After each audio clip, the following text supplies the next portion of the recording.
আল্লাহ তাআলার কুদরতি পা জাহান্নামের ভেতরে ঢুকিয়ে দিবেন। জাহান্নামের সবচাইতে হালকা আযাব হলো ওই ব্যক্তির আযাব যার পায়ে দুটো জাহান্নামের আগুনের জুতা পুড়িয়ে দেয়া হবে। ওই আগুনের উত্তাপে তার মাথার মগজগুলো ভাতের মারের মতো টপ টপ টপ টপ করে বেয়ে বেয়ে পড়বে।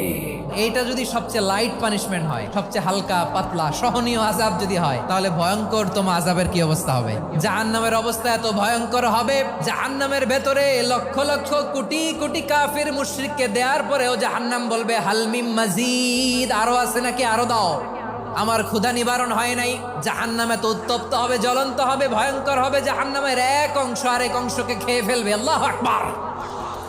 জাহান্নামের রক্ষী ফেরেশতারা কি করবে তারা নিজেরাও বুঝতে পারবে না। কোনো কিছুতেই যখন জাহান্নামকে শান্ত করা যায় না, আল্লাহ তাআলা তার কুদরতি পা জাহান্নামে ঢুকিয়ে দিবেন। দেওয়ার সাথে সাথে জাহান্নাম থেকে আওয়াজ আসবে, কাত বিইজ্জাতিকা ওয়া বিকারামিকা, আল্লাহ আপনার ইজ্জতের কসম, যথেষ্ট হয়েছে, আর লাগবে না। সুবহানাল্লাহ বলেন।